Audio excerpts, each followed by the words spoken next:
Hola, hola, ¿qué tal? ¿Cómo están? Bienvenidos y bienvenidas a nuestro webinar del día de hoy acerca de buenas prácticas en la gobernanza cooperativa. Para esto vamos a tener de expositor a un especialista de NSB Aclusa, que es Bartolomé Rojas, que ya lo van a conocer en unos minutos. Pero antes me encantaría agradecer a USAID, NSB Aclusa, la CBS, la COP Business School o la Escuela de Empresas Cooperativas de NSB Aclusa, y también al gobierno regional de Huánuco, para quien se me hace un placer poder presentar. No sé si por aquí se encuentran con nosotros. Sí, los veo por aquí. A ver, denme un segundo. Perfecto. ¿Qué tal? ¿Cómo están? ¿Nos escuchan? Sí, buenas tardes. Buenas tardes, ¿cómo está? Bienvenido.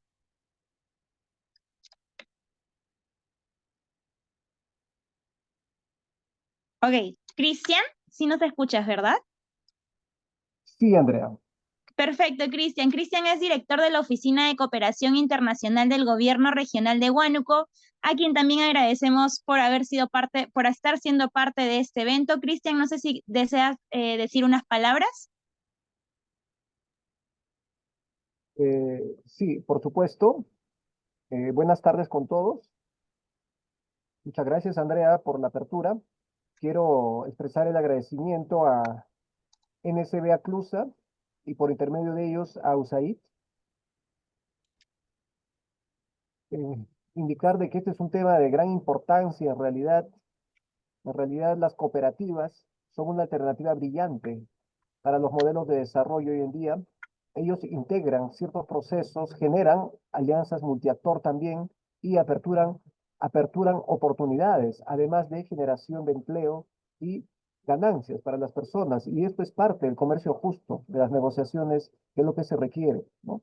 En ese sentido, en un marco de visión de desarrollo económico productivo del gobierno regional, me gustaría saludar, ¿no?, con estas palabras y presentar el tema denominado Buenas prácticas en gobernanza para cooperativas y asociaciones. Quedamos atentos nosotros desde aquí, desde este palco, y vamos a formular las preguntas pertinentes, ya que como cooperación internacional nosotros estamos deseosos también de incorporarnos, de incorporar a las fuentes cooperantes, ONGDs, y hacer toda una articulación, ¿no?, que denominamos alianzas multiactor en este proceso. Así que quedamos con las expectativas. Muchas gracias. Adelante. Perfecto, muchas gracias, Cristian. Nada más para recordar y compartir, por aquí ustedes tienen disponible lo que es la inscripción. Recuerden que a todas las personas inscritas se les va a estar enviando el material del día de hoy, tanto la grabación como la PPT del expositor, así que los invitamos a quienes todavía no han hecho su inscripción a poder realizarla por acá. Lo vamos a estar pasando por el chat de Zoom, así que por ahí lo vamos a compartir. ¿Listo? Sin más, me encantaría presentar a nuestro especialista Bartolomé Rojas. Bartolomé, ¿nos escuchas? Hola, sí, sí le escuchamos. Perfecto, Bartolomé, podemos comenzar. Bienvenido. Muchas gracias. Muy buenas tardes con todos.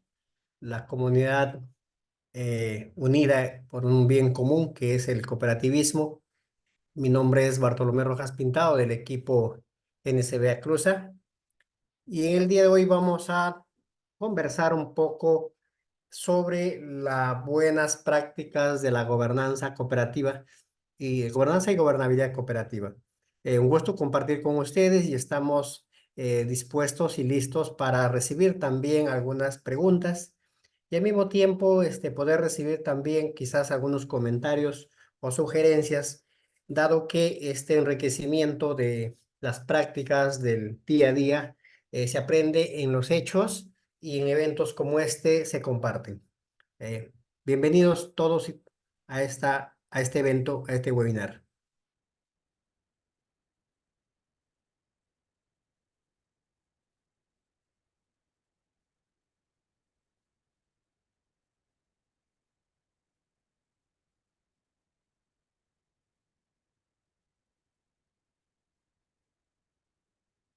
Hola,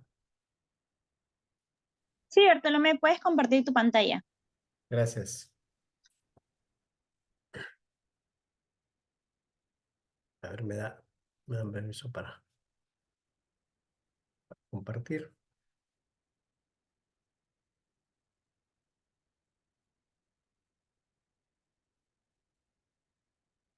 A ver si está, no está. Mm, ¿Me confirman si se visualiza? Sí, lo vemos. Gracias.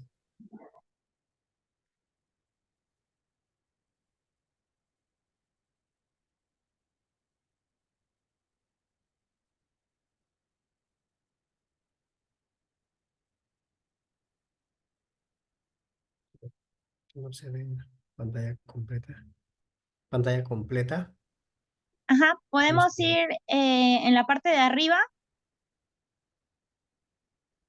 donde dice arriba de nueva pestaña, archivo, inicio, nueva pestaña. Ahí tienes como un teleprompter, un icono. Nueva pestaña. Ya, arriba. No, arriba de nueva pestaña, Ya, ahí. gracias. Perfecto.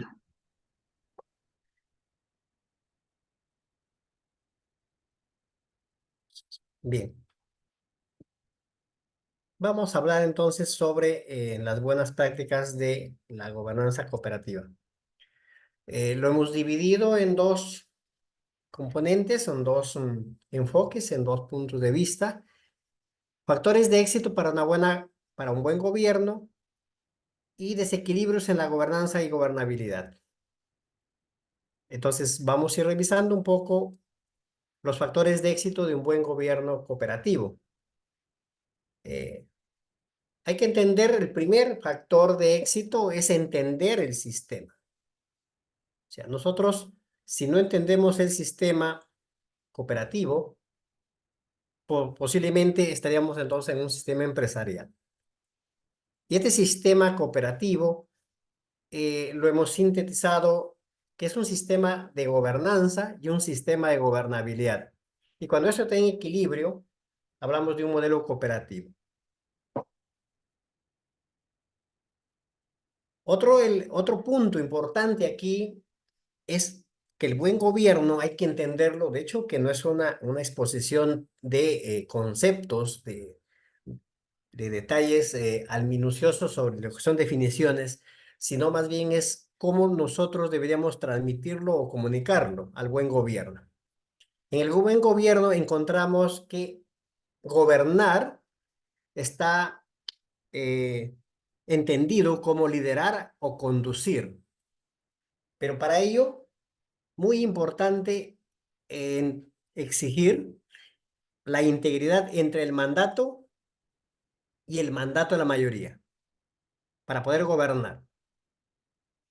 Otro elemento importante es la gobernanza, que viene a ser las formas, los mecanismos, los medios, los controles. Y aquí se requiere, en esta gobernanza, se requiere el sistema de participación de los socios. Y el otro elemento aquí es la gobernabilidad, que vienen a ser las formas, los procesos. Se requiere un poquito de formación, expresar un poco la comunicación y compartir el sueño colectivo. Entonces, son tres cosas que deberíamos entender también para el buen gobierno. Gobernar, gobernabilidad y gobernanza. Asimismo, comprender de que la funcionalidad del buen gobierno, el buen gobierno requiere la funcionalidad, requiere la participación y requiere la información. Pero esto siempre en cuanto esté muy claro de cada uno de los integrantes, principalmente de los que están a nivel de socios en calidad de usuarios, los que están en socio en calidad de dirigente y el propio gerente. Porque cada uno de estos tres influye, determina. Por ejemplo, si estamos del lado del socio en calidad de usuario, o sea, de un productor, él siempre quiere mejores servicios. Los que están en cadenas de café, de cacao, de otros cultivos, quieren mejores precios, quieren menor costo, mejor atención. Pero cuando ya ya no es socio como usuario, sino más bien es socio como dirigente, tiene poder, él quiere prestigio, él quiere compensaciones, tanto para él como también para sus representados.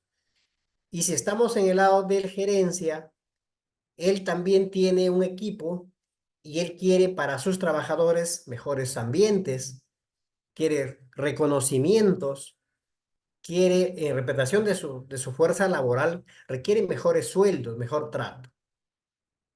Entonces, si esto está armónico, se va generando una condición suficiente para el buen gobierno. Otro factor es conocer el marco normativo del modelo. Para hacer una buena gobernanza y tener una gobernabilidad sostenible, hay que saber en qué marco normativo nos estamos moviendo. Y aquí es muy importante la jerarquía de normas, como la pirámide de Kelsen. Y para nuestro caso de cooperativas agrarias y de cooperativas en general, pero específicamente las agrarias, nos regimos por el mandato constitucional, la ley de cooperativas, el estatuto de la propia cooperativa, los reglamentos internos, las políticas, los manuales de procedimiento y algunas políticas específicas o resoluciones que puede emitir los consejos o resoluciones que pueden emitir los comités. Entonces, en ese orden jerárquico también debemos saber, para yo determinar cuál es el instrumento al cual yo debo acogerme para que no haya mala interpretación o mal uso del poder.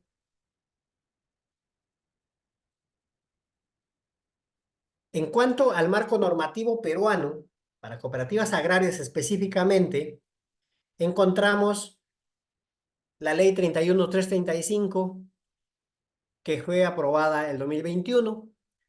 Enseguida, en ese mismo cronología, encontramos el reglamento de inscripción de cooperativas en registros públicos y encontramos el reglamento de la ley 31335, que fue publicado en julio de 2023. Entonces, hay que conocer muy bien estos tres y de qué manera van a determinar en mi estatuto y van a tener que estar muy entendidos, muy interrelacionados con el cumplimiento y la aplicación para no caer en excesos. Conociendo el marco normativo peruano, o sea, un dirigente, un socio, un integrante del Consejo de Vigilancia, también debe conocer, por ejemplo, el objeto de la ley, el objeto de la cooperativa, esa relación que tiene. En caso de las cooperativas agrarias, pues nos dice que el objeto debe estar vinculado al tema agrícola, forestal o pecuario. Eso es lo que nos dice las cooperativas agrarias. ¿Y esto para qué? Para poder dimensionar el objeto ya en mi estatuto. Para poder saber en qué giro o en qué actividad principal la cooperativa agraria está con un bien común o está con un interés común. Por ejemplo, en este marco normativo, el artículo 7 y 8 de la ley nos habla sobre los socios de las cooperativas y nos dice que podemos incorporar hasta 6 socios para que sean socios de la cooperativa. Y uno de ellos es, por ejemplo, comunidades nativas o comunidades campesinas. O sea, una comunidad campesina puede ser socia o puede estar en la base social de mi cooperativa. ¿Qué pasaría si yo estoy con productores en una comunidad campesina y por desconocimiento del Consejo de Vigilancia o por desconocimiento del presidente rechazan la solicitud de una comunidad campesina para ser socia de mi cooperativa? Estaría en pleno desconocimiento del marco normativo que me indica que sí pueden ser las personas, perdón, las comunidades nativas o comunidades campesinas. También, por ejemplo, en el caso de la Constitución y la gobernanza, nos indica que el artículo 10 de la ley nos indica que las mujeres, por ejemplo, ¿no? Que el Consejo de Administración aprueban el plan que permite incluir a los órganos de gobierno un número de mujeres para alcanzar en un plazo de 5 años computados desde la vigencia de la ley una presencia de mujeres y hombres proporcional al número de socios y socias hábiles. Entonces, yo para tener una buena gobernanza debo conocer muy bien qué artículos de la ley debo aplicar, qué artículos debo implementar en mi cooperativa para no tener problemas de desgobierno o para no tener contradicciones. También el artículo 7 nos indica que una cooperativa puede operar mínimo con 25 socios.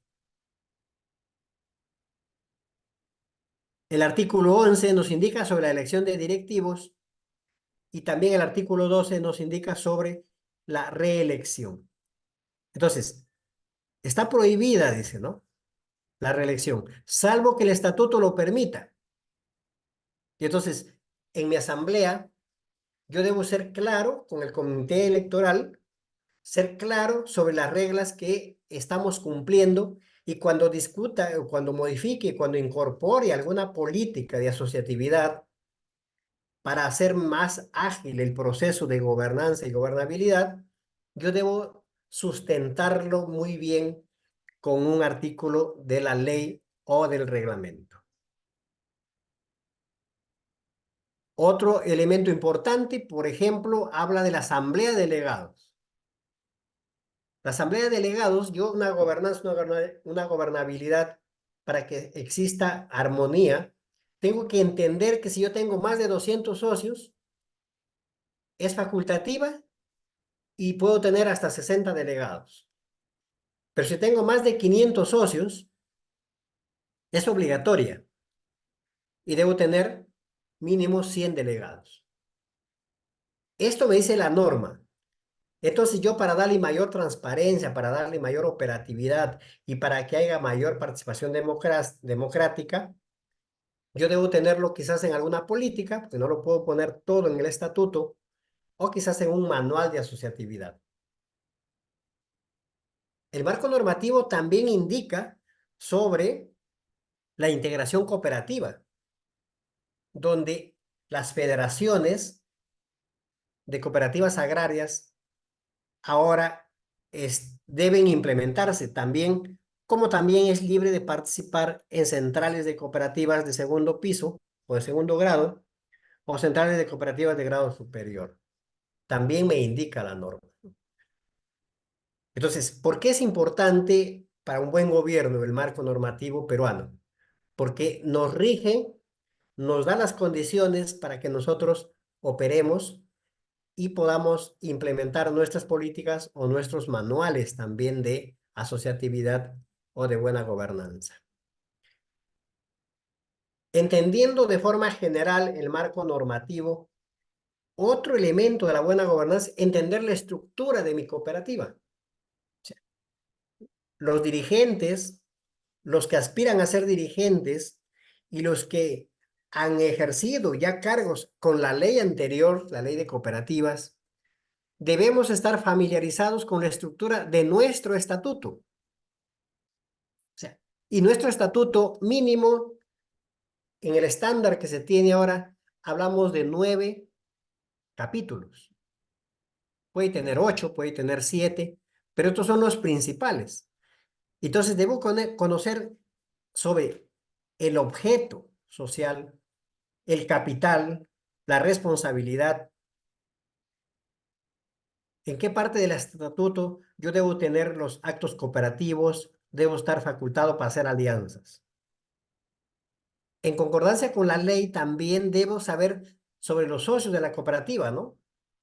Si la ley me dice que socios pueden ser personas naturales, sociedades conyugales, cooperativas, comunidades, debo estar preciso en mi estatuto. Otro capítulo es el régimen administrativo de las asambleas generales, las convocatorias, los quórum, la votación, la aprobación de acuerdos, etcétera.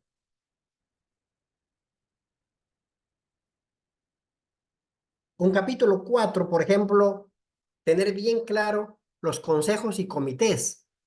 Si bien es cierto, la norma me dice que debo tener hasta el comité electoral, yo eso no me impide que puedo crear otros comités de apoyo, como comité de la mujer, comité de juventudes.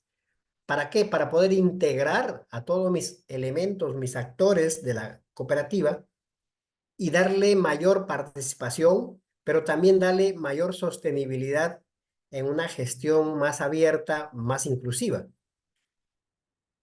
Entonces, muy importante para un buen gobierno cooperativo entender la estructura de la cooperativa, que no es el organigrama. El organigrama es parte de la gobernabilidad. Aquí primero entender nosotros cómo está estructurado, cómo está compuesto mi estatuto. Y por último, tenemos ahí, por ejemplo, de los registros para ejecutar acuerdos, los libros. Por ejemplo, llevar 8 libros ya nos indican ahora la nueva ley. Registros contables, planes, presupuestos. Entonces, el buen gobierno en esta fase necesita entender su propio estatuto. Saber hasta dónde es la parte asociativa y a partir de dónde empieza la parte empresarial. En mi estatuto también debe estar contemplado. Otro factor de éxito o un factor clave para el buen gobierno es la toma de decisiones. La toma de decisiones de aquellos responsables, de aquellos decisores, por decirlo. ¿Quién es un organismo decisor? La asamblea, el gerente. Pero estas decisiones hay que entenderlas muy bien si es que es una decisión, por ejemplo, sistemática o es una decisión programada. ¿Qué pasa con una decisión no programada? Cuando es exitosa, todos están felices, pero cuando no es exitosa y conduce al error, ¿a quién es el responsable de esa decisión? Como también puede ser una decisión intuitiva, ¿no? Por intuición. Y como decimos, le salió, tuvo suerte, atinó. Pero ¿qué pasa cuando no atina? Entonces, otro factor de éxito es tener bien claro el nivel de decisiones y el tipo de decisión y quién es el que la debe tomar para asumir el riesgo o para asumir la responsabilidad. Entonces, quienes toman decisiones, hay que ver según el organigrama, aquí sí según el organigrama, pero también según el estatuto, es si son órganos de dirección, entonces las decisiones son más estratégicas. Si son órganos de apoyo o son órganos de ejecución, si son órganos de ejecución, las decisiones son más operativas y son de corto plazo o tienen que ser de resolverse inmediatamente, ¿no? Por ejemplo, en una organización donde el responsable de calidad tiene que tomar la decisión sobre un lote de cacao, o el responsable de logística de acopio o logística de exportación tiene que tomar una decisión sobre una naviera, sobre un embarque o sobre una planta, sobre separación de un buque, etcétera. Son decisiones, pero que tiene que tomarlas ya, porque si no las toma, le va a generar un costo a la organización. Entonces, es muy importante que el primer tomador de decisiones es la asamblea, está bien, pero la asamblea lo que toman son acuerdos, llega a acuerdos, y esos acuerdos tienen que plasmarse en cumplimiento, en resolverlos, en darles viabilidad.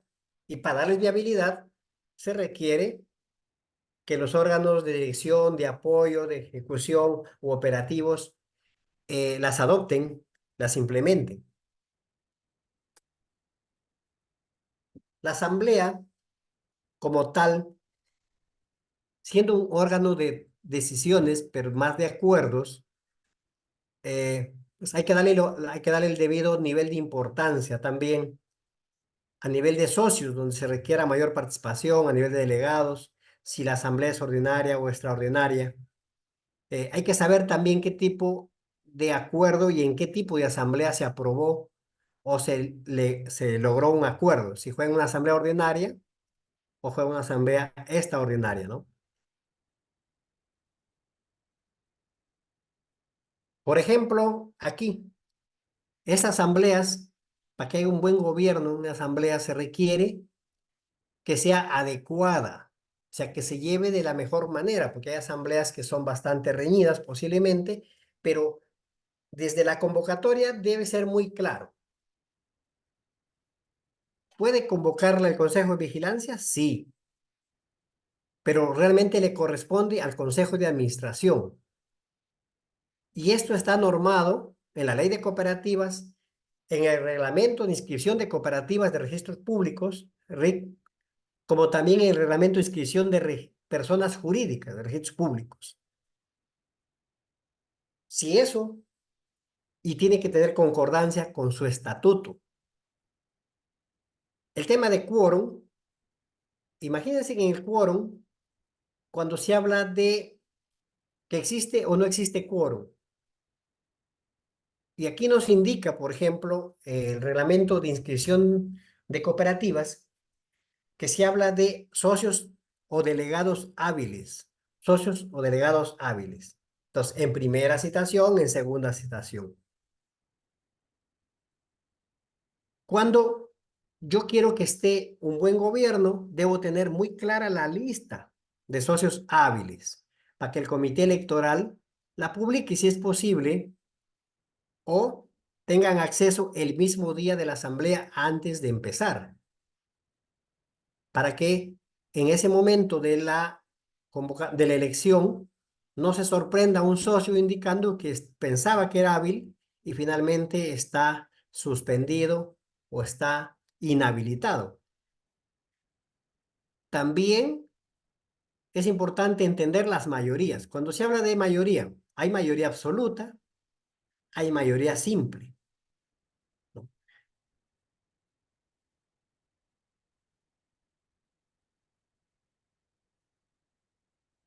Convocada adecuadamente la asamblea, el desarrollo de la asamblea también es importante mantenerla en una forma armoniosa, es mantener la asamblea para un buen gobierno de una forma respetuosa, ordenada, pero igual se requiere que por lo menos esté estructurado quien está conduciendo, que es el secretario, lleve una secuencia para que llegue al final a obtener buenos acuerdos o acuerdos consensuados, acuerdos con participación democrática, acuerdos muy bien justificados.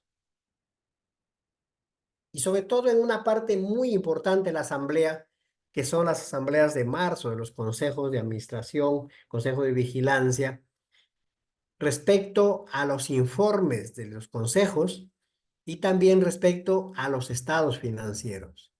Es ahí donde genera muchas veces el quiebre, la ruptura, la discrepancia y se ponen, como decíamos, estas asambleas muy candentes, muy reñidas. Entonces, un buen gobierno, si tiene bien estructurado su manual de asamblea, como debe ser, donde cada ente cumple su rol, si se llama al gerente o al que haga las veces, a su sustentación, a su exposición, a su explicación de los estados financieros, que sea conciso, que sea claro, que sea transparente. Entonces se va generando condiciones para un buen gobierno. Y finalmente, terminada la asamblea, los acuerdos.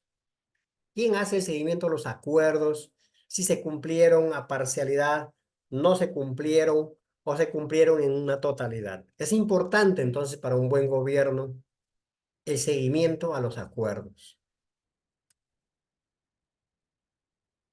Ahora con esta nueva ley también es importante para mantener el buen gobierno la renovación de tercios, que el Consejo de Administración, que el Comité Electoral, que el Comité de Educación conozca. La pregunta que a veces hay que hacer ¿es necesario poner vocales? La ley me lo obliga, pero si yo ya me constituí en mi estatuto, donde dice que debo tener vocales, tengo que poner vocales. Pero si no, es opcional. Pero que no se genere un malestar. Ah, no, que mira, modificaron porque no quiere que haga mucha participación. Así lo constituyeron, entonces hay que cumplirlo.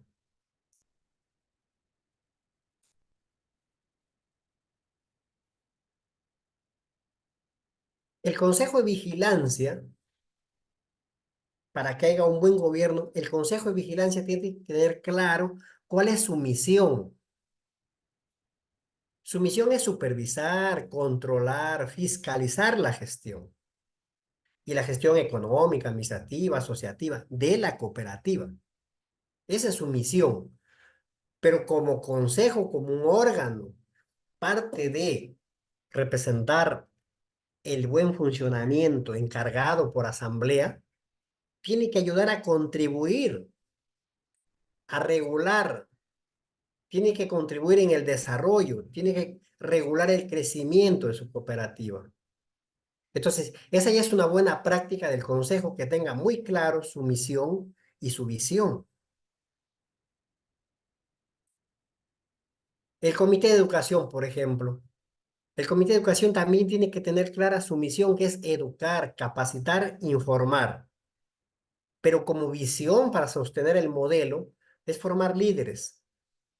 Líderes para toma de decisiones, líderes para el crecimiento sostenible, líderes para generar una cooperativa más estable. Hacer cumplir los principios, por ejemplo, educar en los principios, educar en la doctrina cooperativa, educar. Pero también tiene la misión de capacitar en materias de juventudes, en materias de administrativas, en materias de liderazgo, en materias de interpretar, por ejemplo, estados financieros, en materia de entender mejor la gestión administrativa contable.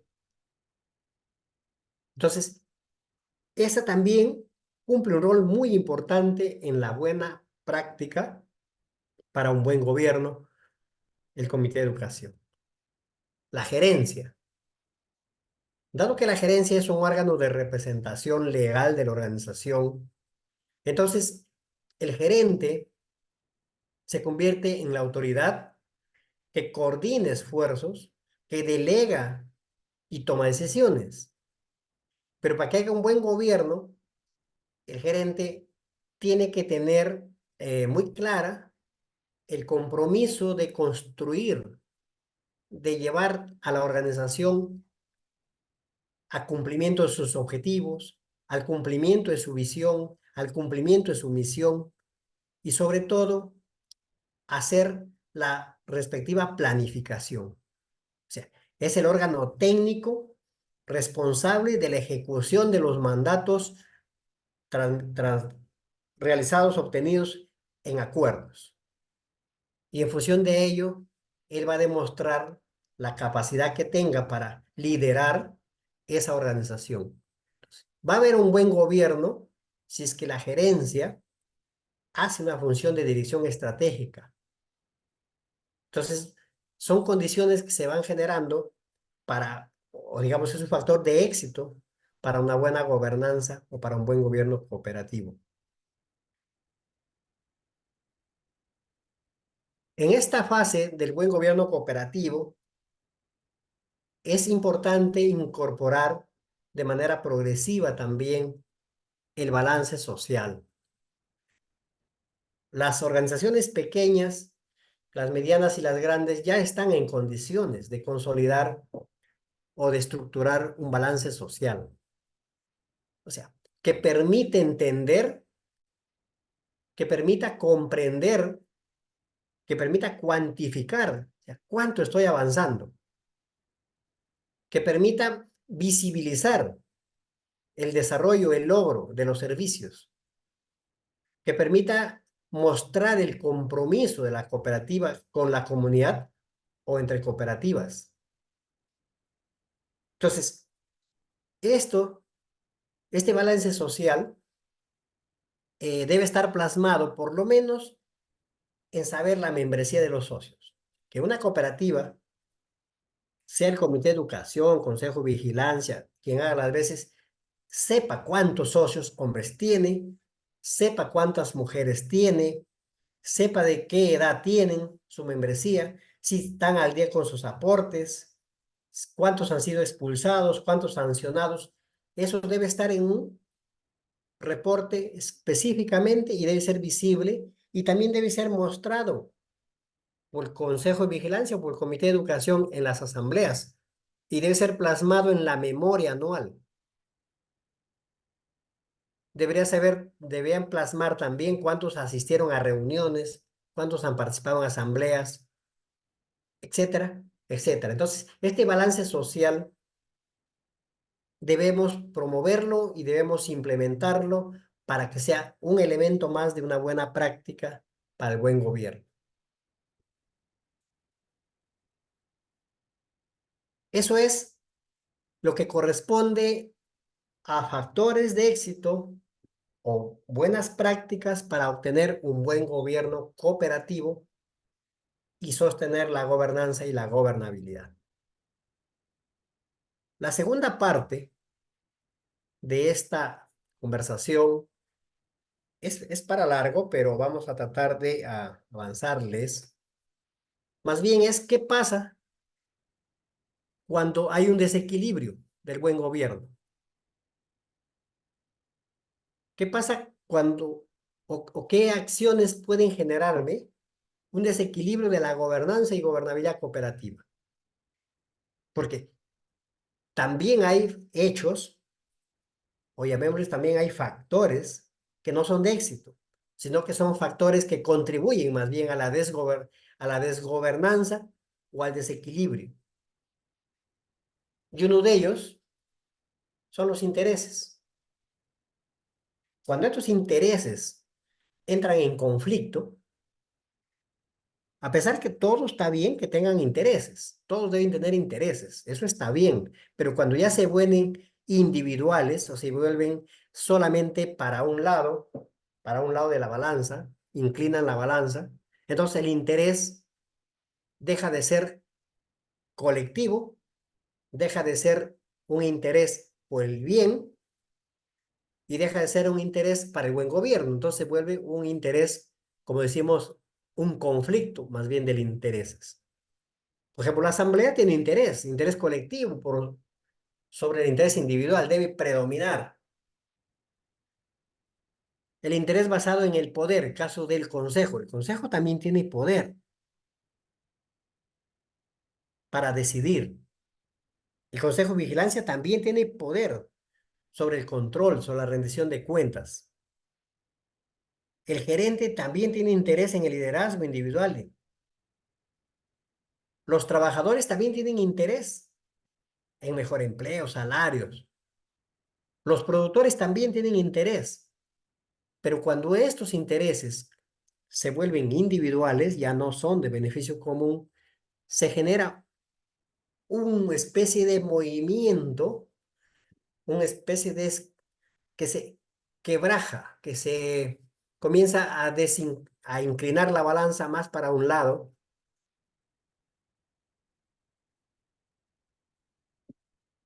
Eh, Estos le hemos llamado algunos pecadillos de la gobernanza, algunos le llaman los pecados capitales de la gobernanza, de la desgobernanza. Por ejemplo, ¿por qué no hay un equilibrio? Por qué también se puede desequilibrar el buen gobierno? Porque hay poco conocimiento de la visión y misión compartida. El equipo técnico, los consejos, los comités y los socios no entienden ni para qué están en la cooperativa, ni mucho menos entienden cuál es su misión. Otro hay una ineficiencia en el rol y cumplimiento de las funciones de cada miembro. Entonces, si no somos eficientes cumpliendo el rol o funciones, se va a ir generando un desequilibrio. Desconocimiento muchas veces o poco interés por conocer las leyes, reglamento, estatuto y sus políticas de la organización. Otro pecadillo, los conflictos de interés. O sea, gana el individualismo. Otro pecadillo es la escasa gestión de riesgos y cultura de cambio. O sea, nos cuesta tener estrategias de riesgo, pero también nos cuesta tener una cultura de adaptarnos a cualquier cambio. O sea, lo que ahora se habla un poco de mitigación y resiliencia. No tenemos estrategias nosotros en la gobernanza también para ser resilientes a un cambio. El descontrol interno y pocos procesos implementados. Es otro pecado que se va haciendo grande y esto se va haciendo confuso, se va haciendo pesado, tedioso, costoso, se pierde información, etcétera. Y entonces genera pérdida de información o desconfianza en la información o poca transparencia, poca comunicación de la información y va generando un desequilibrio. Finalmente, el pecadillo más grande que tenemos ahora y que ya es un pecado capital mayor es que el modelo cooperativo lo hemos materializado. El modelo cooperativo no está ahora en algunas organizaciones muy bien visto del punto de vista que el modelo o el cooperativismo sea el fin. Al cooperativismo ahora lo hemos puesto como el medio y hemos puesto como el fin a la cadena productiva o hemos puesto como fin la actividad económica. Entonces, si eso se ha invertido, nos va a generar un desequilibrio, pues, porque ya no hay interés de las familias, de las personas, de los productores, por estar en el modelo. Solamente tienen un interés monetario, un interés materializado. Entonces, este pecadillo es bastante visible ahora en campañas de precios altos versus precios bajos, ya sea en café, en cacao y otros cultivos. Entonces, este desequilibrio, los 7 pecadillos, contribuyen a que haya un desequilibrio de la gobernanza y gobernabilidad. Por ejemplo, aquí tenemos un ejemplo muy sencillo, un pecadillo mostrado en autonomía y ética. ¿Qué pasa? Cuando hay monopolio del poder, o sea, quizás solamente el gerente, y si a eso le suma discreción o poca información, y si a eso dice menos rendición de cuentas, se pierde la confianza. Ahí hay un claro ejemplo de cómo se va perdiendo la confianza. A ver, solamente el presidente es el que tiene el poder, o solamente el presidente con el gerente. Dice, no transmiten una información real, contable, no remiten una acción real de la base social, no transmiten una relación real de sus aportaciones o de su patrimonio. Y si eso no hace una rendición correcta en las asambleas y no está en las memorias o no está en un documento que sea auditable, el productor, el socio, pierde la confianza. Hay otro caso aquí cuando más poder tienen los gerentes. Cuando más poder tiene el gerente o uno de los integrantes, puede ser también el presidente o quizás una persona nada más, es más probable, alta probabilidad que haya desconfianza o digamos inclusive alta probabilidad de corrupción. Si no se informa, si no hay información clara, si no hay información transparente, si se manejan la información contable o estados financieros, igual va a haber alta probabilidad de desconfianza o en todo caso de corrupción. Otro elemento que encontramos que genera desequilibrio en la gobernanza y gobernabilidad como en la primera imagen, el primer diagrama, ninguno de los consejos con gerencia están armoniosamente integrados. Segundo caso, figura B, que el gerente tenga exceso de poder. En la parte C, que más bien el consejo de administración tenga un exceso de intervención o injerencia. Demasiado el consejo de administración se sobrepone sobre la gerencia y se sobrepone sobre el consejo de vigilancia. Ahí también se genera un desequilibrio de la gobernanza y gobernabilidad.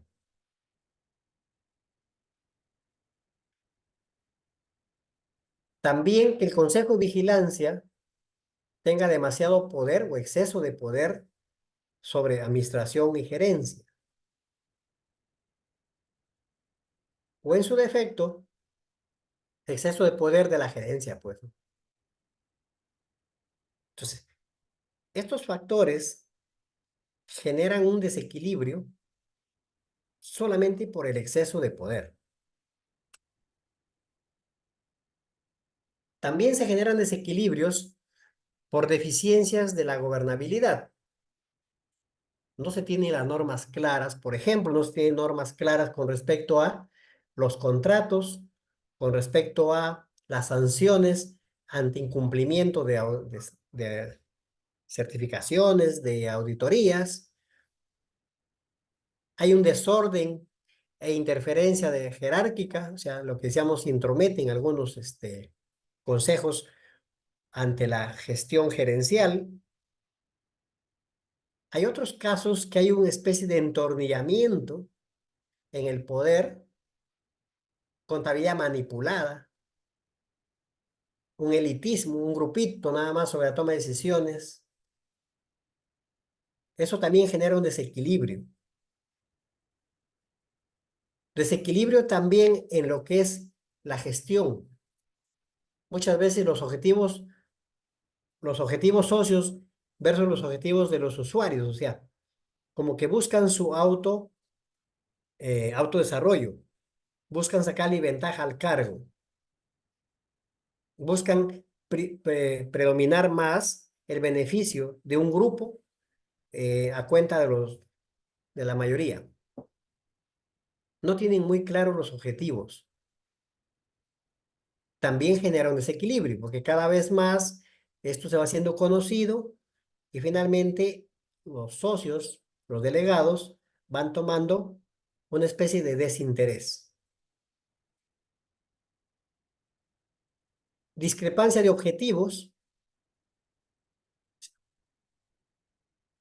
Esto también a veces se ve como que más bien ha perdido la razón de ser. Los dueños, los propietarios son los productores, pero a veces se ve que más bien los dueños y propietarios son los gerentes o son el presidente.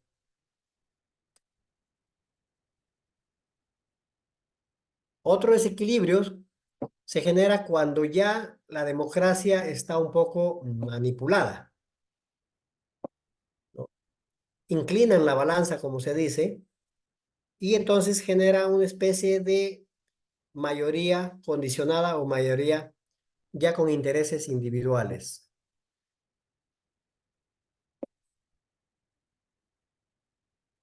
Aquí, pobres criterios en la toma de decisiones, o sea, no tienen información, no se comparte información para el debido control democrático.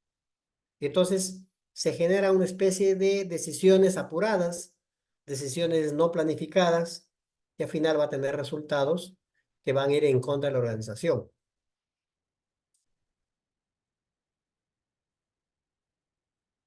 También hay discrepancia un poquito sobre la participación económica y la especialidad financiera un poco, pero aquí lo que más nos llama la atención es que los intereses de los comités sobre los intereses de la cooperativa. O sea, en cooperativas medianas quizás esto es menor, pero en la más grande ya se visibiliza, ¿no? Que quiere ser comité de vigilancia y que quiere ocupar el cargo porque a través de ahí va a poder recomendar mayor productores, incorporar mejor producto o a veces inducir para la contratación de personal. Ya lo vimos, conflicto de intereses.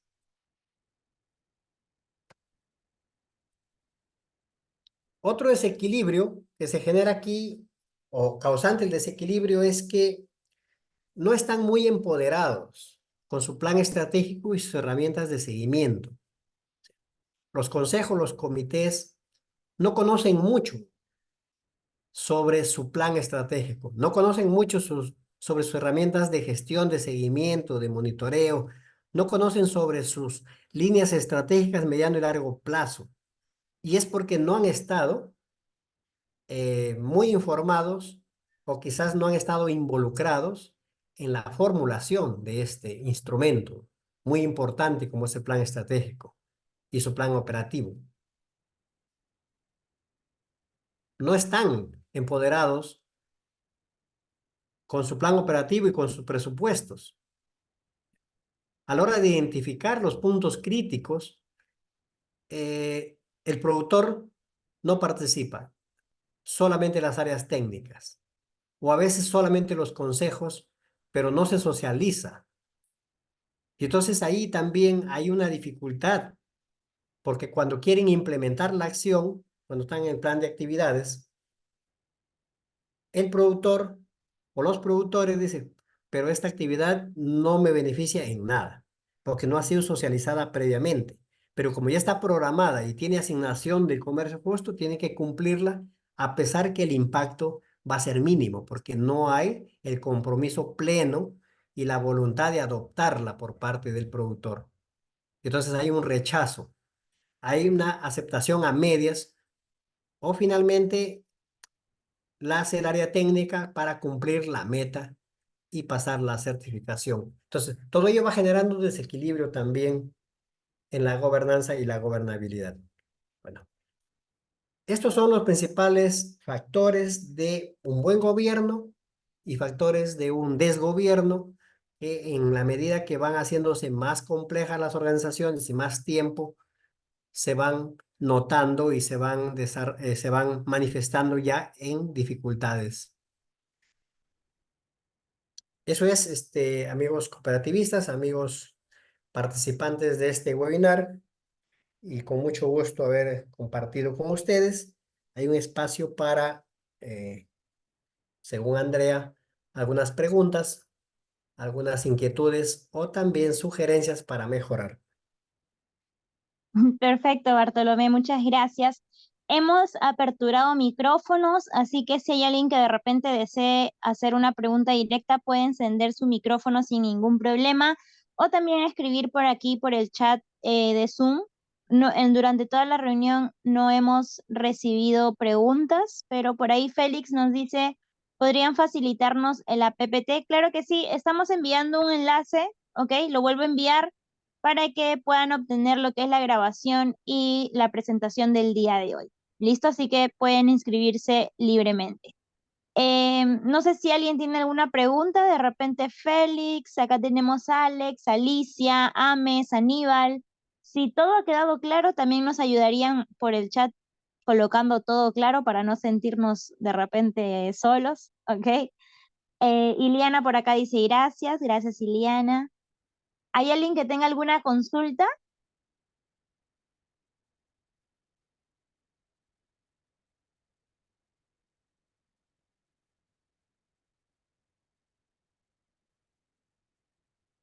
Yo creo que ha quedado súper claro, ¿verdad? Bien, entonces, muchas gracias, Bartolomé. Bueno, acá tenemos una consulta de Coisi que dice, ¿cuánto aportarían como mínimo para formar una cooperativa? Bartolomé, ¿tienes el micro apagado? Si están en proceso de formación, es el consenso de la mayoría, pero el capital de inicio es manifestación voluntaria, no hay un tope mínimo. Están en fase de constitución. Mm, aló. Sí, Sí, Ames. Ya, en ese caso, a ver, tengo una experiencia. en la antigua ley, no sé si en la nueva ley dice lo mismo, pero decía que para iniciar una cooperativa, lo mínimo que se podría aportar es un sol, porque eso va, comúnmente cuando tú constituyes, eso va como capital, capital inicial, ¿no? Ujú. Capital social, creo, para el tema de la cuenta que se apertura, porque el notario siempre te pide el voucher de la cuenta corriente. Sí, lo que la nueva ley dice es que el capital social tiene que ser un requisito para constituir la cooperativa, pero que si ya un sol, 10 soles, 20 soles, 50, eso es voluntario, acordado previa en la asamblea de constitución, en la manifestación de voluntades. Si dice un sol aportarán y eso irá a una cuenta y eso es lo que pide el registrador, que esté adjunta en el acta de constitución. Ok, gracias.